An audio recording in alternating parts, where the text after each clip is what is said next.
क्या आपने कभी सोचा है कि जो लोग देश की आवाज बनते हैं वही खुद अपनी आवाज क्यों नहीं उठा पाते, और जो मजदूर देश की अर्थव्यवस्था की रीढ़ है वही सड़कों पर उतरने को मजबूर क्यों हो जाते हैं। ये कहानी सिर्फ पत्रकारों या मजदूरों की नहीं, ये उस सच्चाई की कहानी है जिसे हम रोज देखते हैं लेकिन समझते नहीं हैं। अब अगर हम इस मुद्दे को थोड़ा और व्यापक नजरिए से देखें तो देश में वेतन को लेकर एक बहुत बड़ी बहस चल रही है। महंगाई लगातार बढ़ रही है लेकिन लोगों की आय उस अनुपात नहीं बढ़ रही, और यही कारण है कि नोएडा जैसे क्षेत्रों में हजारों मजदूर सड़कों पर उतर आते हैं और अपने हक की मांग करते हैं। ये पूरी घटनाक्रम 3 अप्रैल 2026 से शुरू होती है, जब हरियाणा के मानेसर स्थित Honda motorcycle and scooter India plant में मजदूरों के बीच असंतोष बढ़ने लगता है। महंगाई इतनी बढ़ गई थी कि 100 में सब्जी भी ठीक से नहीं आ रही थी, गैस सिलेंडर महंगे हो चुके थे, किराया बढ़ चुका था और बच्चों की पढ़ाई का खर्च संभालना भी यहाँ पे मुश्किल हो गया था। धीरे धीरे मजदूरों के बीच ये बात फैलने लगी कि जब महंगाई बढ़ रही है तो उनका वेतन क्यों नहीं बढ़ रहा है, उसे भी बढ़ना चाहिए, और इसी मांग को लेकर वे सड़कों पर उतर आते हैं।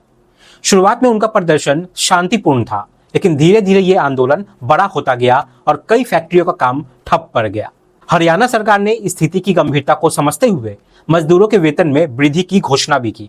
अकुशल मजदूरों की सैलरी 11,274 से बढ़ाकर 15,220 कर दी गई। अर्धकुशल मजदूरों की 12,430 से 16,780 कर दी गई और कुशल मजदूरों की 13,704 से 18,500 सैलरी कर दी गई। लेकिन इसी बीच सोशल मीडिया पर कई भ्रामक संदेश वायरल होने लगे। लोगों को गलत जानकारी दी गई कि सरकार ने मजदूरों की सैलरी बहुत ज्यादा बढ़ा दी है। इन अफवाहों ने आग में घी का काम किया और यह आंदोलन हरियाणा से निकलकर नोएडा तक पहुंच गया। 10 अप्रैल 2026 को नोएडा में भी मजदूरों ने प्रदर्शन करना शुरू कर दिया। वे एक दूसरे से बात कर रहे थे कि अगर हरियाणा में सैलरी बढ़ सकती है तो यहां क्यों नहीं। लेकिन जब 3 दिन तक उनकी कोई सुनवाई नहीं हुई तो उनका गुस्सा यहां पे बढ़ने लगा। 13 अप्रैल तक यह आंदोलन उग्र रूप ले चुका था। हजारों मजदूर सड़कों पर उतर आए और कई जगह पर हिंसा भी देखने को मिली। नोएडा के अलग अलग इलाकों में लगभग 83 स्थानों पर प्रदर्शन होने लगे। करीब 40,000 से अधिक मजदूर सड़कों पर उतर आए थे। इस दौरान सोशल मीडिया पर कई वीडियो तेजी से वायरल भी होने लगा। कुछ वीडियो में यह दिखाया जा रहा था कि पुलिस मजदूरों पर लाठीचार्ज कर रही है, तो कुछ में मजदूरों का आक्रामक रूप भी दिखाया जा रहा था। इन्हीं वीडियो ने लोगों की भावनाओं को और भड़का दिया। नतीजा यह हुआ कि प्रदर्शन धीरे धीरे हिंसक होने लगा। लगभग 50 से ज्यादा जगहों पर वाहनों में आग लगा दी गई, कई महंगी गाड़ियां जला दी गई और 150 से अधिक वाहनों को पूरी तरह नुकसान पहुंचाया गया। ईंट पत्थर की बारिशें होने लगी। पुलिस और प्रदर्शनकारियों के बीच झड़प भी बढ़ने लगी। पुलिस को जब लगा कि स्थिति उनके नियंत्रण से बाहर जा रही है तब उन्होंने सख्त कदम उठाना शुरू किया। लाठीचार्ज किए गए, भीड़ को तितर बितर करने की कोशिश की गई, लेकिन भीड़ इतनी बढ़ चुकी थी कि हालत संभालना आसान नहीं था। इसी बीच मीडिया भी सक्रिय हो गई। पहले जो मीडिया इस मुद्दे को नजरअंदाज कर रही थी, अब वे मौके पर पहुंची और मजदूरों की आवाज को दिखाने लगी। जब मजदूरों से बात यहाँ पे की गई तो उनका दर्द यहाँ पे साफ नजर आया।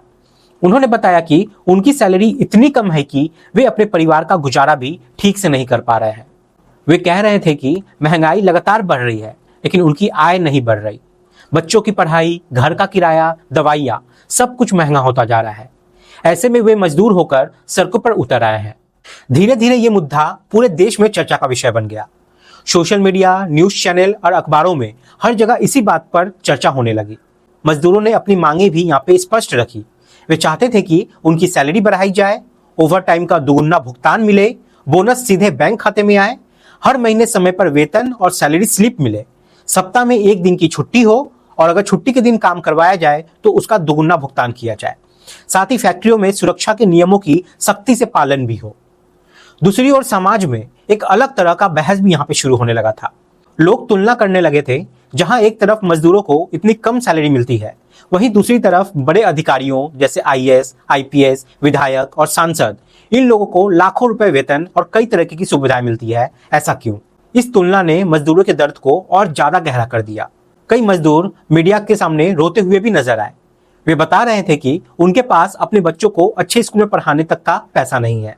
वे चाहते हैं कि उनके बच्चे इस कठिन जीवन से बाहर निकले, लेकिन आर्थिक स्थिति उन्हें ऐसा करने ही नहीं देती। जब मामला ज्यादा बढ़ गया तब सरकार को यहाँ पे हस्तक्षेप करना पड़ा।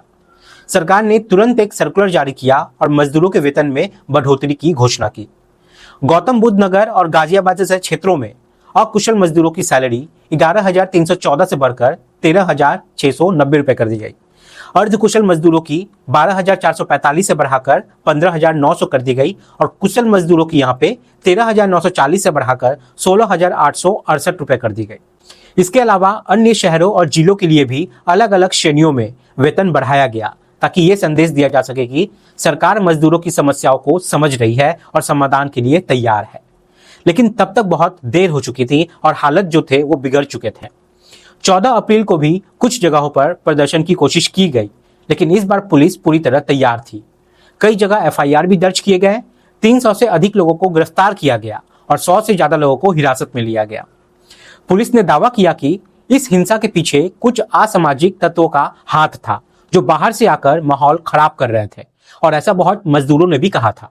पूरे नोएडा को 36 सेक्टरों में बांटकर सुरक्षा व्यवस्था मजबूत कर दी गई।